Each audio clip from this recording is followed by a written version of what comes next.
Hello everybody who's watching us here at the French residence. I'm standing here with the French ambassador, my colleague and dear friend Marc Barretti, to celebrate together the German-French Friendship Day.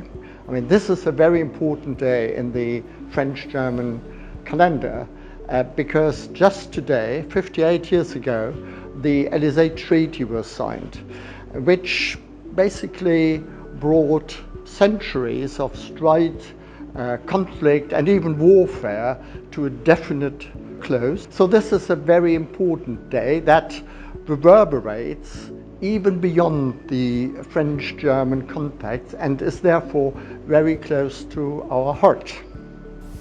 Thank you, Bernard, and a very warm welcome to you here. And I'm very happy that Franco-German cooperation has taken such an importance here in Pakistan. As you have mentioned, the Treaty of the Élysée back in 1963 has laid the basis for Franco-German cooperation and friendship.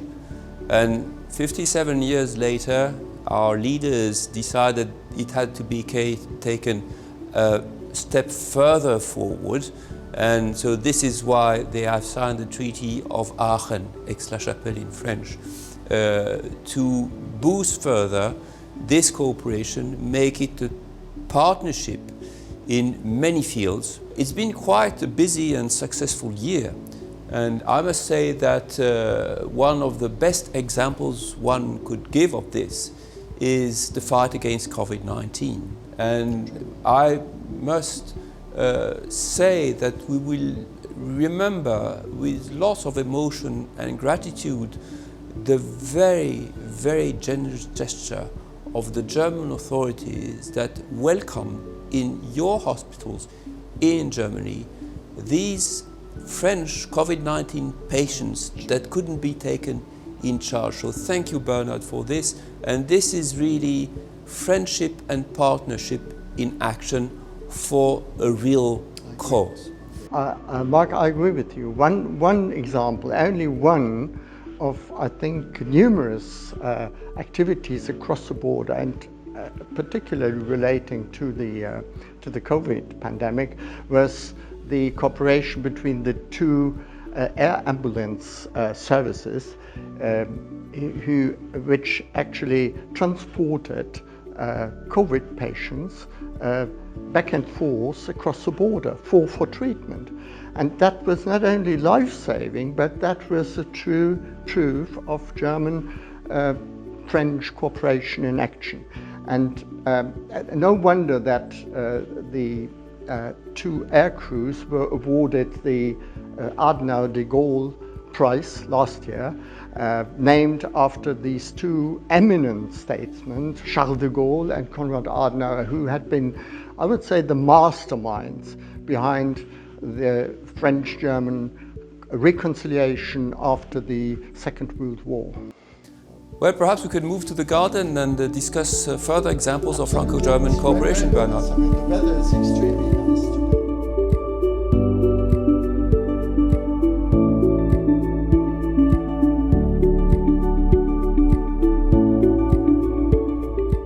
Amongst many examples of Franco-German cooperation, I think we can point out cross-border cooperation. And for us, it's really a must. We share 100 kilometers border between our two countries. We have 10 of thousands people who shuttle every day between France and Germany because they live in France, work in Germany, or vice versa, in addition to tourism, of course. So it means that the border regions have really transformed into very busy areas. The Treaty of Aachen has established a Franco-German cross-border cooperation committee. And this committee aims at supporting and strengthening border cooperation by providing concrete solutions for the everyday life of those people who live on the one side or the other side of the border and who move around very often. The Secretariat of the committee, as you know, is in Germany, in Kiel. It's operational since January 1st, 2021. The meetings of the committee are usually held in Strasbourg.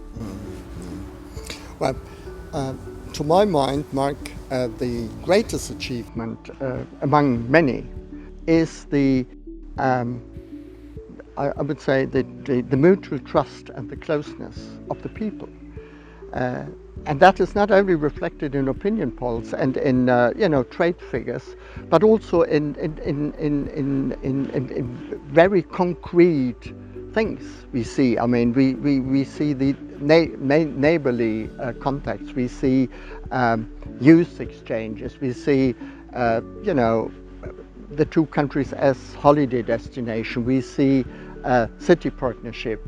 We see even French-German marriages. We see parliamentary cooperation. We have a joint French-German parliamentary assembly. We have joint funds for projects, cross-border projects. We have a forum for joint science project. I could go on and on. What I want to say is that the German-French project as a key building block for a Europe united and free has long since ceased to be a matter of reason only. It has become a true sentimental affair. It has become a matter of the heart, and that's so important. Well, in the beginning I was mentioning enhanced cooperation between France and Germany, and especially foreign policy. And in this field I think we had an excellent example, which is the Alliance for Multilateralism that we have launched together in April 2019. Its goal is to address global challenges on the basis of international law, which is the only reliable guarantee for international stability and peace. This alliance is open to all the willing and like-minded partners. In 2020, since we are taking stock of what we have done together last year, in the context of COVID-19, the alliance demonstrated its effectiveness and responsiveness. The members of the alliance have committed to provide sufficient financing to address the pandemic, and it's very important because the pandemic is not only a health issue, it's also a money issue. And the members of the Alliance have supported universal access to treatment and vaccines. And we hope that this will bear fruit in this year, 2021. So, Mark, I think the French-German reconciliation, rapprochement and friendship now is something to be inspired across the world. So thank you very much for hosting this. Oh, it's a pleasure to have you here, and it's only one example of our cooperation. And I very much agree with you that, of course, we are not claiming that we are a pattern to be followed by everybody. What we are saying is that this example of Germany and France might be an inspiration for other countries in the world and its region. True. Let's go for a walk. Yes.